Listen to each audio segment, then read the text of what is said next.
Muy buenos días para todos y bienvenidos a Poder Latino Coaching Inmobiliario, un espacio donde nos encontramos inmobiliarios de todo el mundo para justamente compartir nuestras experiencias. Y hoy vamos a hablar sobre la fijación de metas para el año 2025. Y también vamos a estar hablando del libro que estamos leyendo, Andrés, que es justamente el libro de... Contanos un poquito. El efecto compuesto, que El está efecto compuesto. alineado justamente con las metas. ¿Por qué? Porque en definitiva, para lograr las metas son los fines, pero para llegar a los fines necesitamos los medios. Y los medios justamente vienen de la mano de este libro, que parece muy inocente, pero es tremendo porque este libro nos invita a pasar a la acción. Y sin acción no hay metas, por más que tengamos claros qué queremos.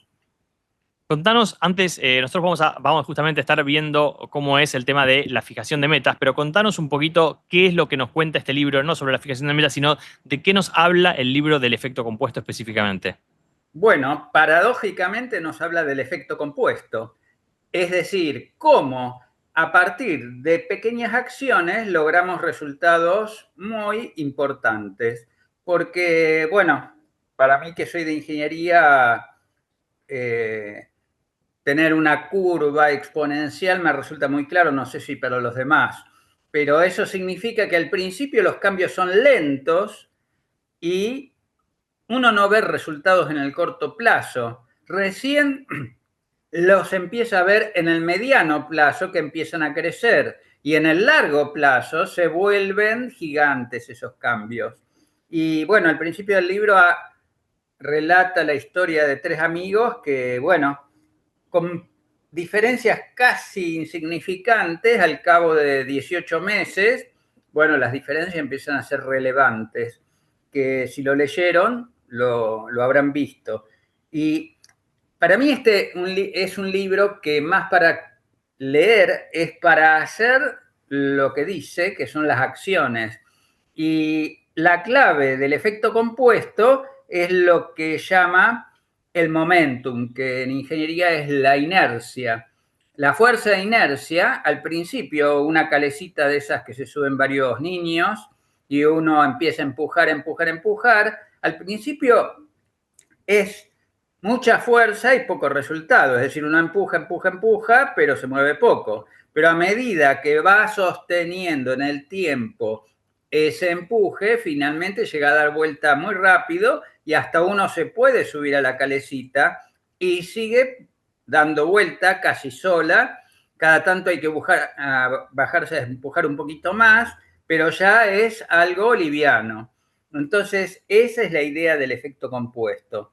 Y eso, bueno, parte por un lado de las elecciones que vamos haciendo diarias, de los hábitos que vamos logrando. Este libro fundamentalmente se enfoca en eso, en lograr hábitos saludables, es decir, descartar los hábitos que son negativos para nosotros, que son los que no nos permiten desarrollarnos, tener abundancia y empezar a cultivar los hábitos que son saludables para nosotros, de eso se trata. Y a partir de ahí, mantener eso en el tiempo, porque eso es lo que nos genera, en definitiva, esa inercia. Pero como también en otros libros que ya hemos visto un montón y uno específico, el tema de las influencias es clave. Es decir, el entorno que tenemos. El entorno, de alguna manera, nos tiende a condicionar por un lado, pero por otro lado nos tiende a llevar hacia donde van los demás. Y si los demás van hacia hábitos negativos, bueno, nosotros también vamos a tender a ir para ese lugar. Entonces nos va a resultar mucho más difícil llevarlo a cabo. Entonces, de eso se trata básicamente, de empezar a ver nuestros fines, que se lo van a plantear ustedes, a partir de esos fines cuáles son los medios y a partir de los medios qué actividades necesitamos instalar, qué hábitos necesitamos instalar para que esos medios se cumplan. Y básicamente esta es la idea general del libro.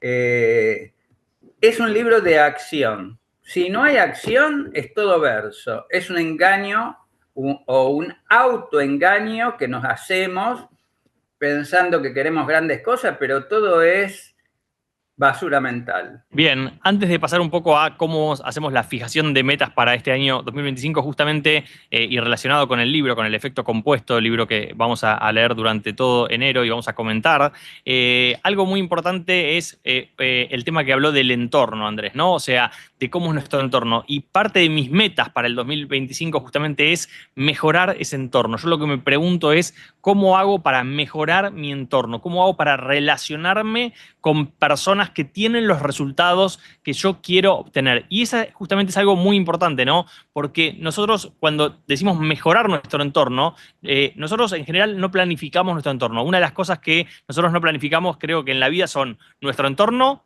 y nuestra pareja, ¿no? O sea, y es algo como de lo más loco eso, ¿no? Decirlo, porque en definitiva son las dos cosas más importantes que nosotros tenemos y que nos van a hacer un cambio radical justamente en nuestra vida, ¿no? Entonces, ¿por qué digo no planificamos ni nuestro entorno ni nuestra pareja? Porque cuando empezamos a ver quiénes son nuestros amigos, bueno, nuestros familiares, o sea, es uno de nuestros entornos principal, o quién es nuestra pareja, muchas veces, si nosotros nos preguntamos cuán intencional fuimos a la hora de tener ese entorno, la respuesta es cercana a cero, digamos. O sea, no es un entorno que realmente hemos elegido, sino que es simplemente quiénes fueron mis compañeros de escuela, quiénes fueron mis compañeros de la facultad, con qué chica me crucé en tal restaurante o en tal boliche, o quiénes de mis amigos me presentaron a una persona de su entorno, o de mis familiares me presentaron a una persona de su entorno, ¿no? Y la verdad es que alrededor de los 15 o 20 años cambia radicalmente, ¿sí?, la forma de relacionarnos, la forma de hacer amigos cambia radicalmente y empieza a ser mucho más difícil, ¿no? Y cuando hablamos de que es mucho más difícil es porque hay básicamente tres factores que influyen en hacer amistades, ¿no? Y uno de esos tres factores es cuánto tiempo paso con esas personas. Hasta los 20 años yo paso justamente tiempo con las personas en la escuela, paso tiempo con las personas en la facultad, paso tiempo con las personas en la familia, digamos. O sea, tengo como ciertos espacios donde paso mucho tiempo con esas personas, ¿sí? A partir de los 20, 20 y pico de años ya dejo de pasar mucho tiempo con las mismas personas. Lo otro es objetivos comunes, ¿no? Cuando estoy en la escuela, mis compañeros de escuela tienen el mismo objetivo que tengo yo. Tienen que aprobar la materia, tienen que adquirir estabilidad, tienen que llevarse bien con estas personas. Entonces, ¿cómo se dice esto? El fin es igual para todas las personas del grupo, ¿no? Cuando nosotros vamos ya a la parte de la universidad, algunas personas tienen como objetivo justamente un tipo de estudios, otras personas no quieren estudiar y su objetivo es tener un trabajo, otros es emprender, otros es formar una familia, casarse. O sea, tienen múltiples objetivos, con lo cual se desalinean esos objetivos que estaban parecidos durante esa época común. Y lo otro es el tiempo, ¿sí? Decía el otro día Mel Robbins, si no me equivoco, que eran 200 horas, si no me equivoco yo, por ahí esos números no son exactos, pero son seguramente aproximados, 200 horas que nosotros necesitamos para formar una amistad, para formar una relación con ciertas personas. Entonces, fíjense, 200 horas, ¿cuánto tiempo es en la vida de adultos? ¿Sí? Aunque esas 200 horas, si las dividimos a 8 horas por día, ¿sí? Para un niño, para una persona que va a la escuela, es solamente una cursada, ¿no? Es un trimestre, es un rato que nos juntamos, o sea, sistemáticamente en la escuela o en la universidad para justamente poder formar relaciones. Entonces, cuando nosotros hablamos de entorno, ¿por qué es tan importante esto del entorno? Justamente porque ese entorno es el que nos va a potenciar y nos va a ayudar a hacer negocios. Y si nosotros justamente somos emprendedores inmobiliarios, justamente, ¿quiénes van a ser nuestros clientes? Gente que está relacionada con nuestro entorno, pero aparte el entorno me da a mí la idea de cómo manejarme, ¿no? Si hoy me pusieran, lo dije más de una vez esto, si hoy me pusieran en una mesa, ¿sí?, con 3 o 4 personas multimillonarias, ¿sí?, ni siquiera sabría cómo comportarme, no sabría cómo hablar con ellos, no sabría cómo expresarme, porque simplemente no es mi entorno natural. Entonces, cuando uno va creciendo con cierto entorno, lo que va pasando es que uno se va acostumbrando a tener justamente esas personas, ¿no? Entonces, ¿cuántos tienen en su entorno personas que son parecidas a un cliente que puede comprar una propiedad de $500.000, de $1.000.000, de $2.000.000, de $3.000.000. Entonces, trabajar sobre el entorno es fundamental. O sea, es muy importante trabajar sobre el entorno y debería ser eso una de las metas en ese sentido, ¿no? Andrés, ¿vos querés comentar algo? Sí, que uno de los temas que me parece también importante en ese sentido es, bueno, tener ese hábito de ir ajustando ese entorno, pero eso se hace en base a una continuidad. Y aunque parezca mentira esto que vos insistís tanto de la hoja diaria con 3 actividades importantes, debería estar esa entre ellas. Y otra de las cuestiones que también está mencionada en el libro, pero no es, obviamente, todos los libros importantes tienden a marcar estas cosas, que es que lo importante no es solamente que tengamos las metas, sino que lo importante también es que nos convirtamos en la persona que necesitamos ser para lograr esas metas. Entonces, de esa manera uno naturalmente atrae todas esas cosas. En vez de ir en busca de, esas oportunidades aparecen. Y cuando uno es esa persona, es ese ser, entonces las cosas naturalmente se dan. Bien, y ahí muy importante lo que les decía es el entorno que no elegimos, ¿no? Cuánto planificamos nuestro entorno, o sea, si la gente que está a nuestro alrededor está planificada, significa que fuimos intencionales en ir a buscar a esas personas, ¿sí? Pero por otro lado también hablábamos de la pareja, ¿no? O sea, y una de las historias más interesantes sobre este tema es que cuando uno busca una pareja, lo que uno tiene que hacer es dejar de buscar esa pareja, como también tiene que dejar de buscar a los clientes, y lo que tiene que hacer es atraer a esa pareja o atraer a esos clientes, ¿no? ¿Y cómo yo atraigo a esa pareja? Bueno, lo primero que hago es poner una lista, ¿sí? Con todas las personas que a mí me gusta, con todas las cualidades que me gustaría que tenga esa persona, esa pareja, ¿no? Entonces digo, bueno, a mí me gustaría una mujer que sea de esta forma, que tenga este color de pelo, que se dedique a tales cosas, que le gusten tales hobbies, que quiera ser madre, que quiera tener tantos hijos, o sea, pongo toda mi lista de la persona ideal, ¿no? Y lo siguiente que hago no es salir a buscar a esa persona.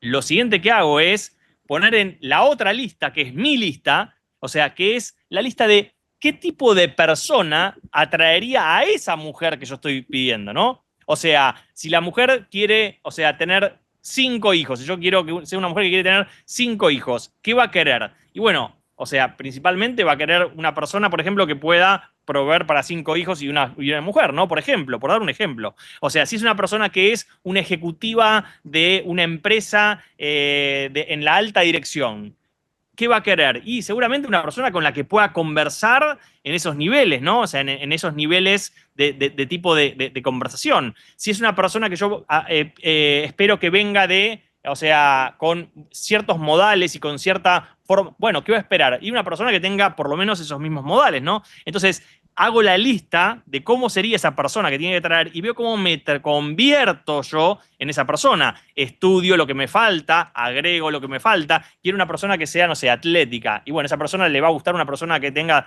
200 kilos y probablemente no. Entonces tengo que ponerme yo también atlético si es que esa es una de las características. Por ahí no es. O sea, estoy dando ejemplos que pueden ser o no ser para cada uno, ¿no? Entonces, ¿cómo me transformo yo en esa persona llevado al real estate? Es cómo me transformo en esa persona que atrae esos clientes de esos volúmenes de operación. Y vamos a arrancar con el tema de hoy, que principalmente es justamente cómo establecer, cómo arrancar con las metas para este próximo año 2025, ¿sí? Y lo primero que nada es, o sea, tomar un cuaderno, una libreta, un cuaderno específicamente para este tema, para las metas, ¿sí? O sea, no escribas en cualquier lado, sino agarrar un cuaderno en el que voy a trabajar justamente durante todo el año 2025 y tenerlo como el nuevo mejor amigo. Habla Brian Tracy. Esto está extraído de una sesión de coaching con Brian Tracy. Y en la primera página anotar la fecha, escribir el título Mis metas para los próximos 12 meses, ¿sí? Y esto, de nuevo, es algo que ya lo pueden hacer hoy mismo, no demoren en hacer esto, vayan anotando los pasos, ¿sí? Y hoy mismo lo hacen. Entonces, hacer un brainstorming, una lluvia de ideas de 10 metas al menos, ¿sí? Pensar simplemente en todas las áreas de nuestra vida, en la parte financiera, en la parte profesional, en la parte personal, en la parte familiar, en la salud, el desarrollo personal, o sea, en todas las áreas que ustedes digan, acá puedo poner una meta, pongan 10 metas en cada una de esas áreas, no 10 en total, ¿sí? Y a veces van a decir, ay, pero ya no se me ocurre más nada. Sigan armándolo hasta que se les ocurran 10 metas en cada una de esas áreas. O sea, preguntas como, por ejemplo, ¿cómo quiero que sea mi vida dentro de un año? ¿Qué logros me harían sentir satisfechos? ¿Qué cifra de ingresos? Muy, pero muy importante poner la cifra. ¿Cuánto es lo que yo quiero ganar el próximo año? Es fundamental poner la cifra, porque poner la cifra es lo que me va a llegar a después ir para atrás, ¿sí? O sea, hacer lo que sería ingeniería inversa, ¿no? Y ir para atrás y decir, bueno, entonces, ¿qué tengo que hacer para generar esa cifra? ¿Cuántos leads tengo que generar? ¿Cuántas conversaciones en ventas tengo que tener? ¿Cuántos clientes tengo que hacer segunda reunión o reunión de presentación? ¿Sí? ¿Cuántos cierres tengo que tener al final del año? ¿Y qué valor tienen que tener esas propiedades? Porque rápidamente con eso me voy a dar cuenta si lo que estoy haciendo me sirve o no me sirve, ¿no? ¿Cómo quiero que sea mi relación con mi familia o con mis amigos? ¿Sí? O sea, ¿qué quiero, con quién quiero mejorar? O sea, ¿qué es lo que quiero mejorar con esa persona? ¿No? Entonces, justamente escribir estas 10 metas que queremos conseguir en los próximos 10 meses tienen que ser realistas, ambiciosas, ¿sí? Para mantenernos motivados. Y la idea es que escriban las metas para 12 meses, pero después justamente las achiquen a trimestres, ¿no? O sea, agarramos y armamos todo el 2023, pero después decimos, bueno, en el primer trimestre, ¿cómo tengo que ejecutar para poder ir a medir en un lugar más corto, ¿no? Un año es un lugar muy largo, ¿sí? Y no nos permite a veces justamente ir viendo si estoy llegando bien o no estoy llegando bien, ¿está bien? Entonces, a partir de eso, de esas 10 metas en cada uno de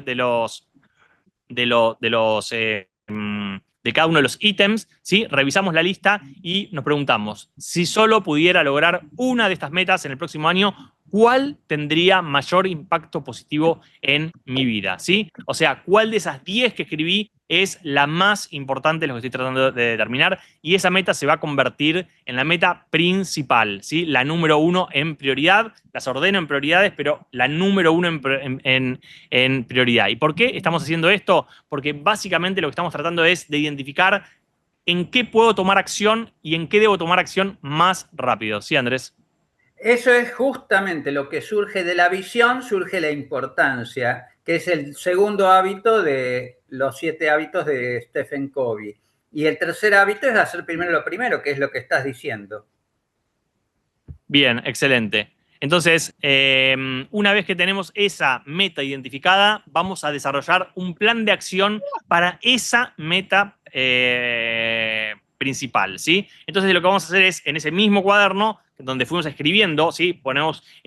Usamos una hoja para cada familia, amigos, trabajo, etcétera. Usamos una hoja para cada uno, escribimos las 10 metas, pero después vamos a pasar a otra hoja y vamos a poner justamente esa meta principal, ¿sí? La vamos a poner arriba de todo, ¿sí? La vamos a poner en una hoja nueva esa meta y vamos justamente a elaborar una lista de al menos 20 acciones que podríamos hacer para alcanzar esa meta, ¿sí? Y no 5, no 10, 20, ¿sí? Tenemos que poner 20 para forzar justamente nuestra creatividad y agotar todas las opciones. Pues, ¿sí? Las metas podrían ser, no sé, aumentar mis ingresos a $1.000.000, bajar 15 kilos de peso, o sea, cualquiera sean las metas, tenemos que poner justamente esa lista de 20 acciones que podríamos hacer, ¿no? Entonces, seleccionar la primera acción de esa nueva lista. Entonces, yo dije, por ejemplo, quiero generar $1.000.000 el próximo año, ¿sí? Y digo, ¿cuál es la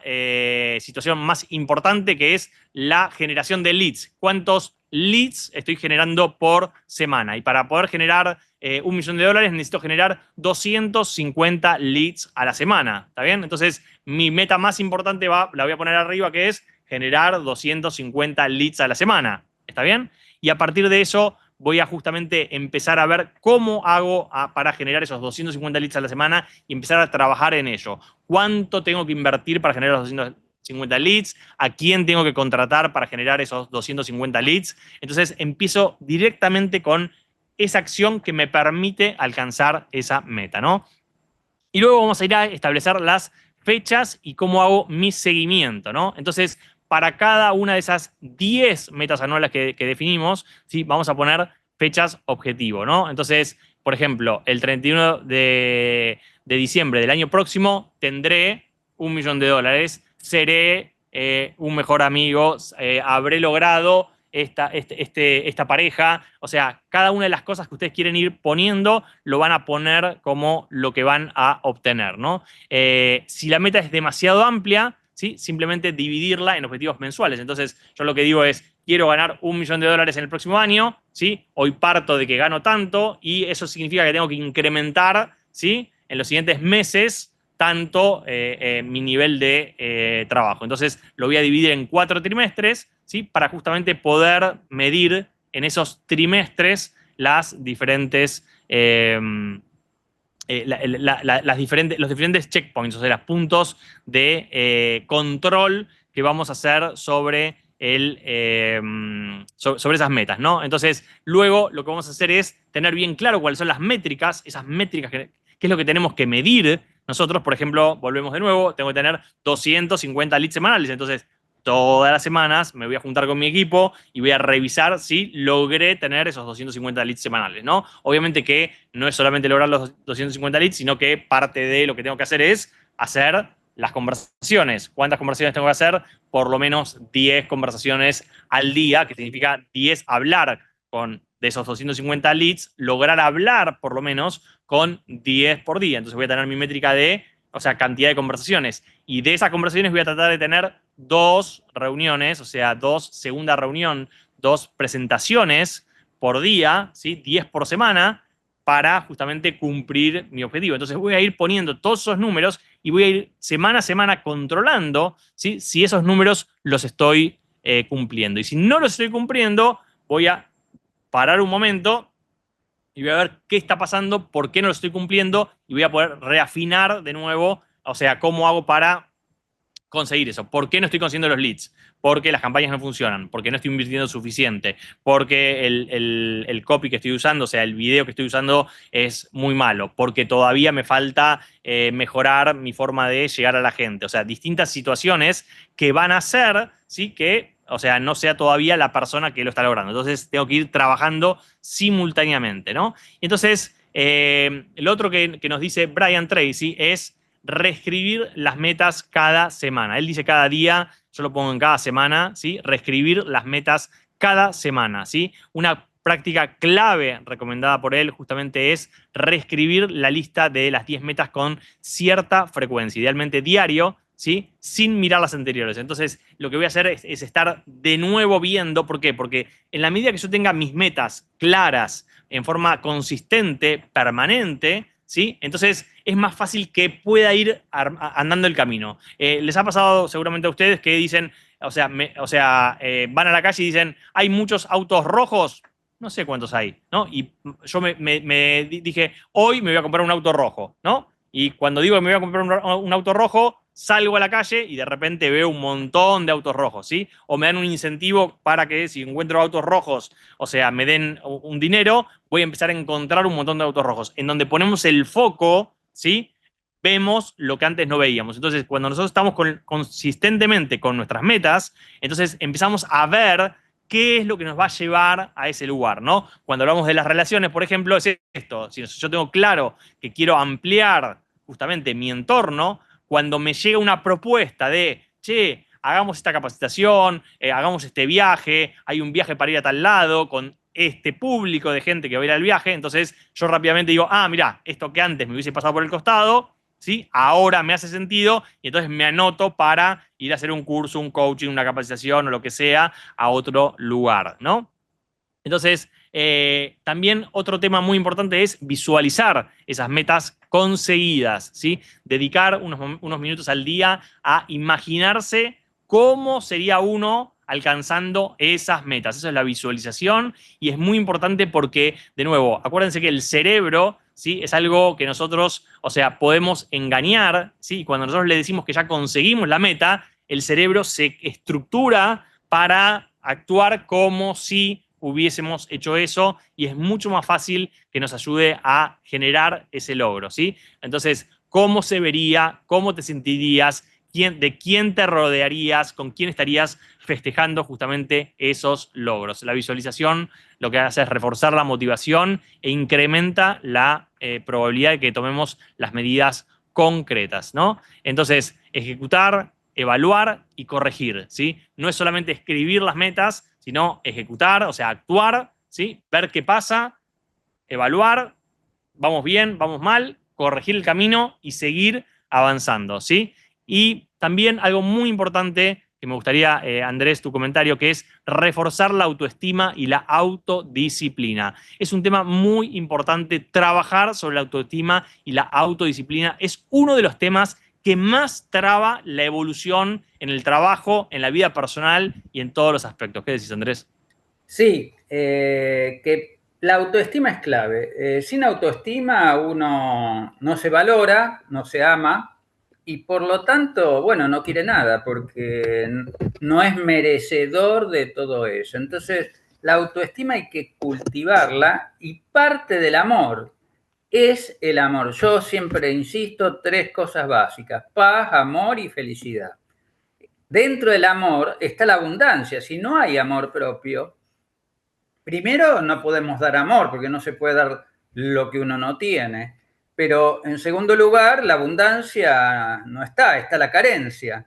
Y si estamos carentes, obviamente todo eso no lo merecemos y en corto tiempo nuestras metas se caen todas. ¿Por qué? Porque no las merecemos. Y lo que vos decías, que de repetir, reescribir, etcétera, es para que todo eso pase a la parte no consciente, que es justamente la que genera la inercia. Y esa parte no consciente, esto también hay otros autores que hacen énfasis, esto de, en la parte no consciente es esto de imaginar y creerse que uno ya lo logró y poner la emocionalidad ahí. Esto Joe Dispenza particularmente todo el tiempo lo está diciendo y es la base para que ya no lo tengamos que pensar, funciona automático. ¿Por qué funciona automático? Porque está en la parte no consciente. Y Y acá, otro tema es, bueno, el de la disciplina, ¿no? Para mí la disciplina, hay un libro entero de la disciplina muy interesante. La disciplina es clave. Sin la disciplina no se pueden hacer las cosas. ¿Y saben cuál es la base de la disciplina? El amor. La disciplina está basada en el amor. Si no hay amor, no hay disciplina. Entonces es todo parte del amor propio para empezar, pero después de ahí para adelante empieza un montón de cosas. Y lo que en el libro de Piense y hágase rico lo llama la persistencia, bueno, es parte de esa disciplina de tomar algo y seguirlo a muerte, hacerse responsable de esa actividad y llevarla hasta las últimas consecuencias. Y ahí se genera el momentum, la inercia.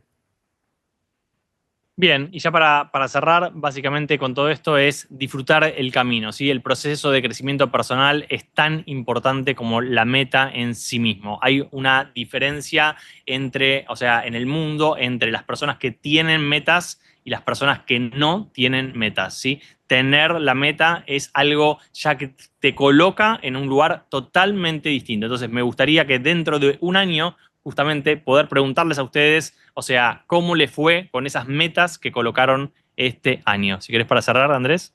Sí, que las metas es importante, pero no es lo más importante. Lo más importante es ser uno mismo, porque uno puede lograr las metas y ser un infeliz.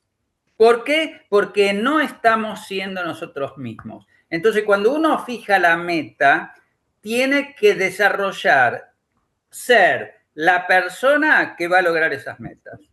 Y entonces va a ser Excelente. feliz.